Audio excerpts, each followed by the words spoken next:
Minglaba, welcome to Myanmar Today. I'm Henry Zin. Here are the latest news and reports. For students and young children, first ever school library management handbook to optimize school libraries. A report on graduate show of Diploma in Textile Technology. A story coverage on container trucks demanding more of daytime driving. And the last report on Maung's Global Art Exhibition, Modern Traditional Art Series. We'll definitely get to the reports in a while, but before that, let's take a look at some local news. The 15th regular session of 2nd Pidangsu Hluttaw Union Parliament commenced its first day meeting in Naypyidaw Monday. The Speaker informed the bills submitted by 351 Pidangsu Hluttaw representatives, including Chairman of the Joint Committee to amend the 2008 Constitution, Utun Aun at Utuntun Hain, who is also Pidu Hluttaw representative of Naungcho constituency, to the Parliament. The Central Bank of Myanmar clarified about the Financial Policy Implementation Report and Financial Stability Report for the 6-month period of April to September 2018. It also reported issuance of new 1,000 Jat currency notes and sought approval from the Parliament. The Union Legal Supporting Group informed its 6-month implementation report to the Parliament. MPs discussed borrowing €50 million from the government of Poland as an ODA loan to implement waste garbage recycling project in the city development area of Yangon. Union Minister for Health and Sports Dr. Myan Twe organized a coordination meeting for increasing preventive measures against the 2019 novel coronavirus in hospitals across the Yangon region at the University of Medicine 1 in Yangon Monday morning. Dr. Myan Twe said it is important to carefully monitor international travelers entering Myanmar and to respond early to suspected symptoms, even if they were not present during inspection upon arrival. He said transferring patients and separating them into different rooms must be done with strict adherence to regulations. The Union Minister said medical and public health sectors need to set up an information exchange network swiftly. He said a central committee and working committees must be formed for effective implementation, and there must be synchronized coordination and collaboration between the relevant departments and officials. Of the 4.4 million tourists who visited Myanmar last year, more than 680,000 travelers headed to Mandalay region, according to data released by the Mandalay Region of Directorate of Hotels and Tourism. In 2018, Mandalay welcomed 492,097 tourists, while the country received more than 3.5 million visitors, as per data from the department. The Regional Directorate of Hotels and Tourism is drawing up some projects in collaboration with the regional government and tourist operators to boost tourism in Mandalay region this year. The Ministry of Information had received approval from the Union Government and announced the Printing and Publishing Enterprise By-law on the 10th of October 2014. All applications for licenses will be reviewed and issued in adherence to this by-law. During the meeting of the Ministry's Management Committee on 20th of January this year, applications made between 2nd of December 2019 to 10th of January 2020, including 4 new printing businesses, 1 new newspaper, a journal, and 2 magazine businesses for publishing, and 30 for general purposes, to a total of 34, and 11 news agencies were all approved for licenses. Since the announcement of the by-law on the 10th of October 2015, the ministry has issued licenses to 1,616 printing businesses, 2,794 publishing businesses, and 272 news agencies, to a total of 4,682 entities. That's all with the local news, and here's a first report on Myanmar Today. School Library Management Handbook, jointly published by Myanmar Library Association and Asian Foundation Myanmar, would be the first ever tool to optimize school libraries with practical guidelines on library management. The handbook will be broadly distributed to school libraries across the country, and it will be made publicly available online. Yena and Pyo Diritu will tell us more. Among over 47,000 state schools in Myanmar, only 20,000 of them are equipped with own libraries, and there is no exact number currently being in operational. Starting from 2015, the Myanmar Library Association has initiated the pilot project on re-energizing school libraries to transform school libraries into vital learning space for both teachers and students. The Asian Foundation has supported the Myanmar Library Associations for the projects by improving both physical environment and information infrastructures. As a part of the project, the School Library Management Handbook was composed to provide practical guidelines for middle and high schools to optimize the effectiveness of libraries. The handbook, jointly published by Myanmar Library Associations and the Asian Foundation, would be the first ever tool to provide school libraries with practical guidelines on library management. The launching ceremony of School Library Management Handbook was held at Chatrian Royal Lake Hotel on Friday. The Deputy Director General of Basic Education Department under the Ministry of Education attended and then delivered the opening speech. And the organizers of the handbook, the country representatives from the Asian Foundation, and the officials from Myanmar Library Association briefed about the aims and contents described in the handbook. Dr. Madru Ano, country representative of the Asia Foundation Myanmar, said the importance of school libraries for educator, government, and even media organizations.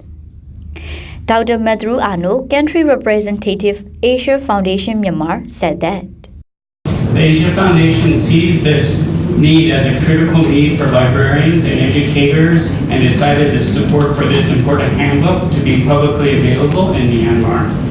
This school library management handbook aims to provide the school librarians with practical guidelines on establishing successful school libraries, to advocate for the awareness of the importance of the school libraries with educators, government officials, media, and to redesign the school library to meet emerging 21st century needs.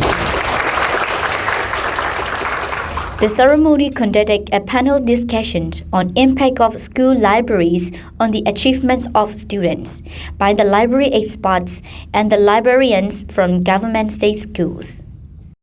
Dodin A, the panelists on discussions, and also the librarians of Number 1 Basic Education High School Tamwe, said Emma Radio on the usefulness of Handbook for Librarians. The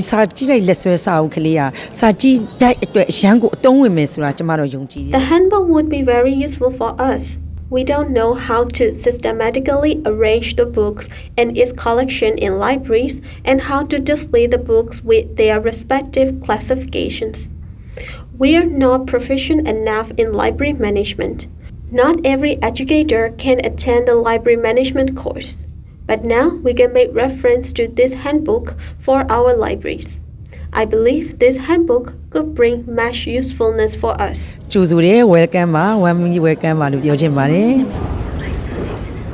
The handbook were broadly distributed to school libraries across the country and will be made publicly available through online. Mamiki Jomye, Program Manager of Asian Foundation Myanmar, told Emma Radio about the distribution of handbook. The handbook will be made publicly available. Everyone can do free download the soft copy or handbook through the link provided by Asian Foundation Myanmar. We have published about 4,000 hard copy and have started distribution in Yangon. And the book will also launch in Mandalay in mid-February.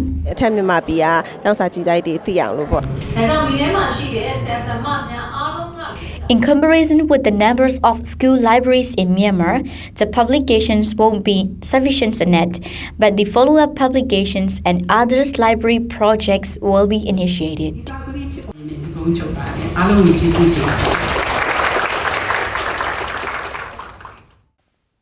That's a report on first ever School Library Management Handbook to optimize school libraries. Alright, it's time now to check on the weather forecast in Myanmar. Well, in Yangon, not a very good condition because there's hazy sun. Air quality will be unhealthy for sensitive groups during the day. And at night, quite the similar conditions are expected. Hazy weather, air quality will be unhealthy for sensitive groups. Highest temperature for the day will be at 32 degrees Celsius and the lowest will be at 15 degrees Celsius. A nice weather in Naypyidaw with plenty of sunshine during the day. Highest temperature for the day will be at 32 degrees Celsius and the lowest will be at 11 degrees Celsius. A beautiful weather with plenty of sunshine in Mandalay during the day. Highest temperature for the day will be at 29 degrees Celsius and the lowest will be at 13 degrees Celsius. Well, back to our reports now, and we check on the stocks and currency exchange rates after this report. Students from Saunders Weaving and Vocational Institute participated in the graduate show of Diploma in Textile Technology, which was held from 25th to the 26th of January at the Secretariat Building in Yangon.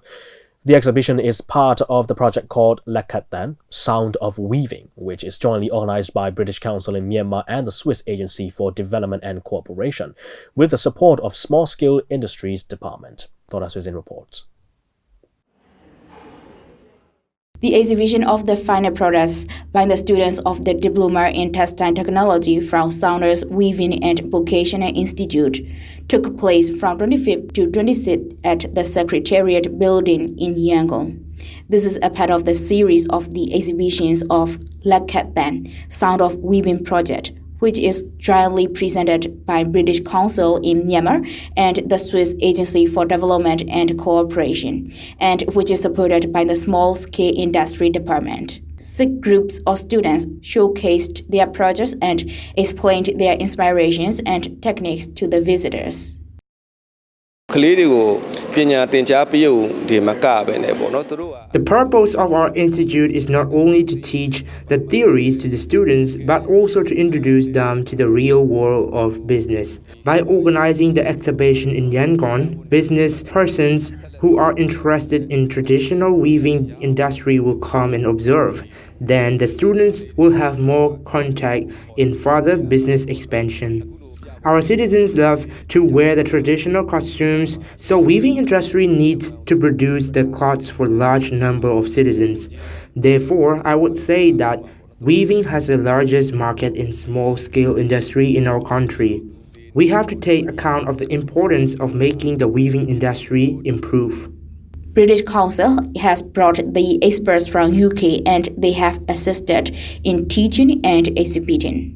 This project is part of a global program that we run called Crafting Futures, where we support the weaving sector around the world. So in Mandalay, we've been working with the Saunders Weaving School, and we've been bringing experts from Plymouth College of Art in England to come over here and work with the students and also the tutors. That's happened over the last 3 years, and this is the kind of culmination of the project, where we've got an exhibition of some of the craft work that has been produced at the Weaving School in Mandalay. I think their work is beautiful. I've seen so many fabrics. I was just looking at some which had different patterns from different ethnic groups. There's fantastic colours, there's wonderful dyeing techniques. It's a really nice exhibition because not only can you see the work, but you can also speak to the students to hear how they produced the work and their inspiration and the techniques that they used. There are 5 regular courses at Saunders Weaving and Vocational Institute. One of these 5 courses, Diploma in Textile Technology, is 1-year course which the students who have passed matriculation exam can attend. In this diploma course, there are 10 subjects, after which the students will master at production raw materials and the final product. For this year, 34 students attended the course. After attending the course, the students will be able to work in the state-owned industries or in private companies. We help them contact with these industries. Moreover, if they are interested in doing individual business, we also provide guidelines for them to start small or medium enterprises. Why I joined this course is that I wanted to start the family business at home to support my family. After attending the course, I became clearer about my goal. I became more creative and innovative. We have to learn every subject in detail so that we can produce the final products from the raw materials. I will keep on learning to run my business from the small scale to the larger one.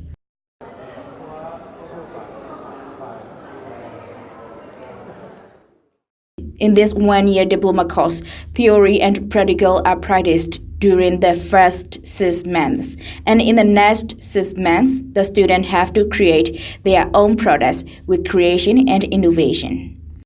That's all for now. This is Dora Susan from MI Radio. That's a report on graduate show of Diploma in Textile Technology. And now we have information on currency rates from Myanmar's central bank. $1 is at 1,466 kyats. 1 Chinese renminbi is at 211 kyats.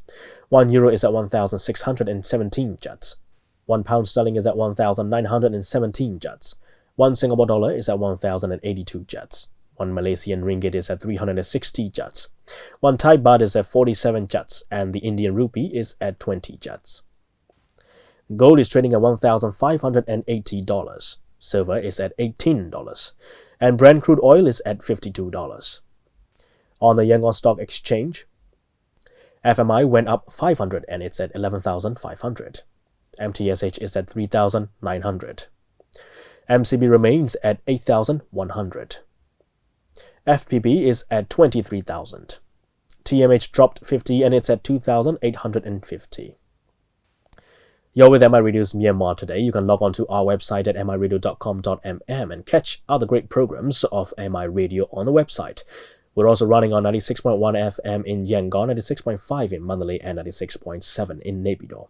Alternatively, you can download our app on both iOS and Android platforms. It's easy to search. Just type in Myanmar INTL Radio and you'll find the app. Download it on your devices so you can listen to our radio programs on the go. Stay with us as we bring you more reports on Myanmar Today. Myanmar Container Truck Association held its 10th anniversary on the 25th of January in Yangon, and in its anniversary celebration, the association also highlighted it is time for the extension of trucking in Yangon. But since Yangon is already a city where traffic congestions occur almost everywhere, many people are worried with the extension of trucking in Yangon. Willinson has more. Myanmar Container Trucking Association is an organization formed 10 years ago and with the aim to help container truckers across Myanmar, as containers are one of the most important transportation means for the flow of goods for both within the country and exports, as well as it plays an important role in the country's economy. This association also helps its members in trucking with the help of government and other related officials solving their trucking issues. Some of the main purpose of this organization includes bringing vast owners of trucking business into its membership and work as one for the progress of their trucking business, as trucking business also plays an essential role in a country's economy. This sector needs to improve properly as it contributes a lot for the economic growth of Myanmar. However, according to the report by some of the association members, restricted trucking time in Yangon is the main challenge for them.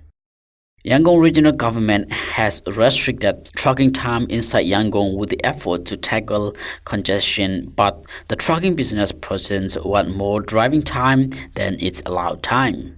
Speaking to media on 25th of January, when the 10th anniversary of Myanmar Container Trucking Association was held at Sky Star Hotel in Yangon, Wu Jiaomin, second vice chairman of association, said,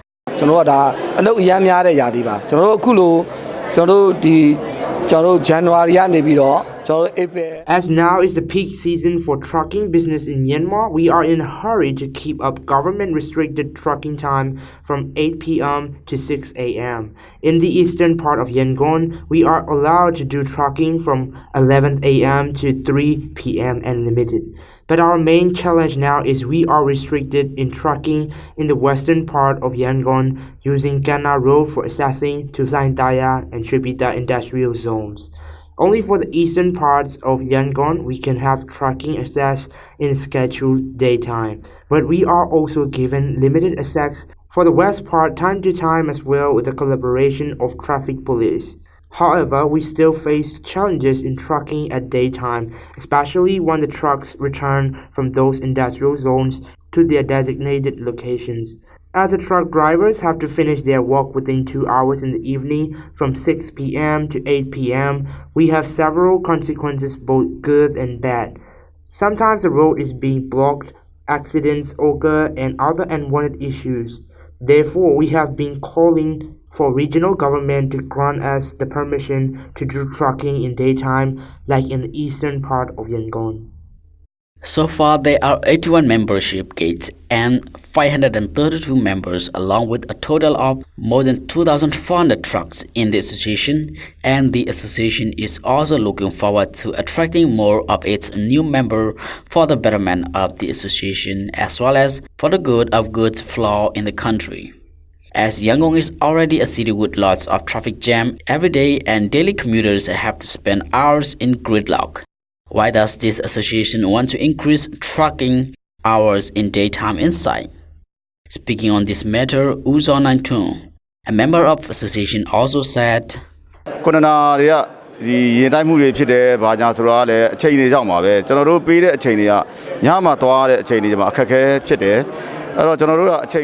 As the trucks are only released at 8 p.m., it causes heavy traffic jams in the city when all the trucks come together.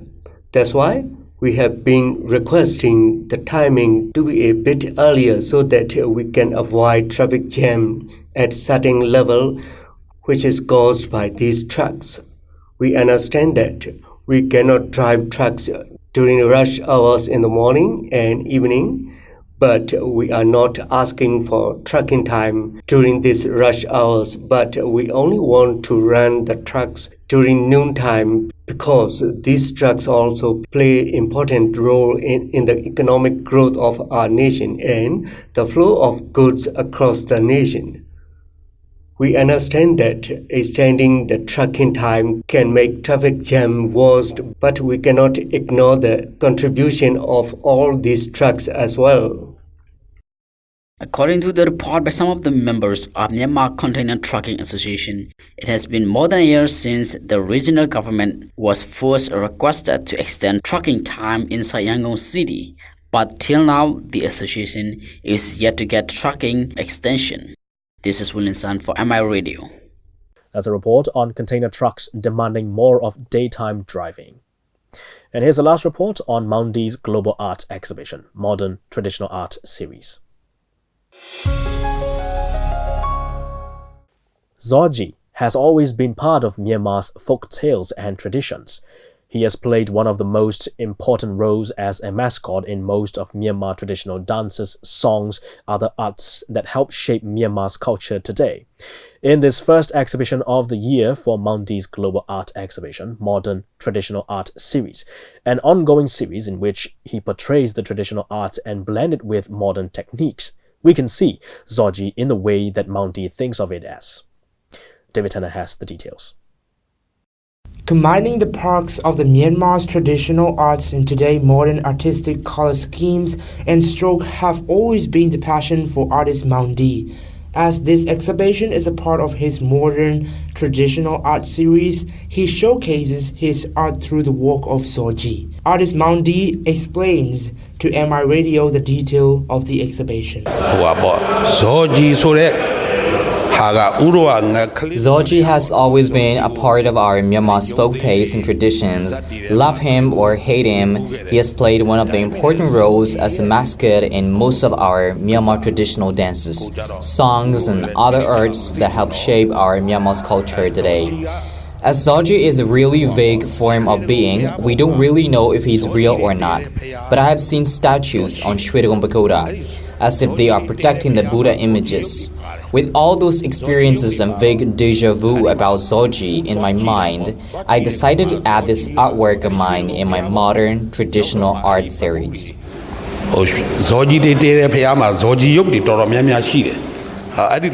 In the interview with artist Maung, I also asked him for why he decided to name the series Modern Traditional Art. Let's hear out what he has to say. Modern Traditional Series I have seen artists who remaster the arts of the old traditional Myanmar cultures, but I have never seen where maybe there are lesser arts which modernize our Myanmar's authentic traditional arts. But for me, transforming or even combining the perks of modern aesthetics and our Myanmar's traditional timeless arts is my passion. That is why I have been working on this kind of exhibition as much as I can with the acceleration of my inner passion. ပုံဖြစ်တဲ့အတွက်ဦးကဒီ modern traditional art series ဆိုပြီးတော့အဲ့လိုပေးထားတာ Many Myanmar's mythical beings are part humans or creatures capable of assuming human form. Most mythical beings are endowed with supernatural powers. One of them includes Zoji. We will find out more about it from Sia KST, who helped Sia Maundi in editorial parts of this Maundi's Global Village art exhibition. ဒီဆရာဒီပွဲလုံးမှာဆိုတော့ပါလေးပေါ့ဒီဇော်ကြီးတချင်းပေါ့ဆရာဒီရတဲ့တချင်းလေးပေါ့အဲ့ဒါကို Zoji has supernatural powers such as flying through the air, traveling beneath the earth, oceans, and are also able to perform divination, necromancy, and resurrection as well. He dwells alone in Himavanta, an invincible mythical forest set deep in Himalaya mountains, where he forages herbs for magical purposes. After searching for many years, he obtained the mythical Philosopher's Stone and thereby gained Zojihood. Sometimes, with a touch of his magic wand, he brings to life illusory females, Narifon, which is a bearing female-shaped fruits, in order to fulfill his carnal wishes. Although we may consider Zoji as a mythical being, Myanmar people tend to imagine Zoji even as real-life form, but well, nobody knows or holds the truth. ယူပြီးတော့အောင်ဒီကဒီ modern sense နဲ့ပကြီးအနုပညာဖန်တီးတာ Siaki SD also told MR Radio for his perspective and critics for Sia Maundi's way of creative arts. မြင်တော့ချင်းတယ်မောင်တီလို့ပြောလို့ရှိရင်မောင်တီကအဲ့ modern နဲ့ traditional နှစ်ခုကသူရဲ့ For me, describing Sia Maundi arts is simple. His style of art always tend to consist of simple lines and strokes which complement each other when combined. CRD strokes are to modernize everything. His way of authentic combination of traditional and modern arts are as picturesque as ever. တော်တရားနဲ့ပေါင်းပြီးသူကအနုပညာပြဖန်တီးတာပေါ့အဲ့လို Reporter David Tanner reporting from Myanmar International Radio. And that's all the reports on Myanmar today. Now, as we all know, the world is being struck with health crisis, viruses spreading, and things are escalating so quick that I believe we should keep up with the news from around the globe. So, let's take a turn to some international news and find out what's happening around the world. On Monday, Chinese Premier Li Keqiang, head of the leading group of the CPC Central Committee on the Prevention and Control of the Novel Coronavirus Outbreak, inspected and guided the efforts to handle the outbreak. We have a video clip. Let's take a look.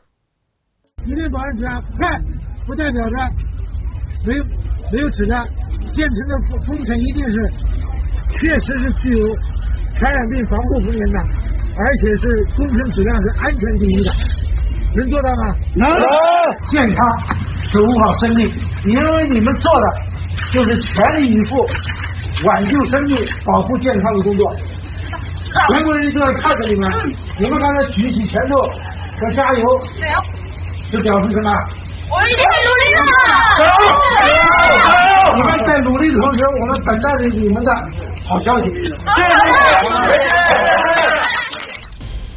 Help has been pouring in from around the world as the novel coronavirus spreads from Wuhan, central China's Hubei province, where the outbreak began.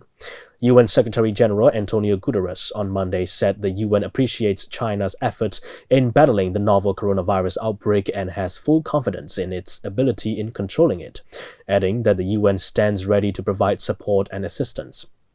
He made the remarks in a meeting with China's permanent representative to the UN, Zhang Jun. US President Donald Trump said that his country will offer China any help that is necessary. On Monday, to control the coronavirus outbreak in the city of Wuhan, President Trump tweeted, "We are in very close communication with China."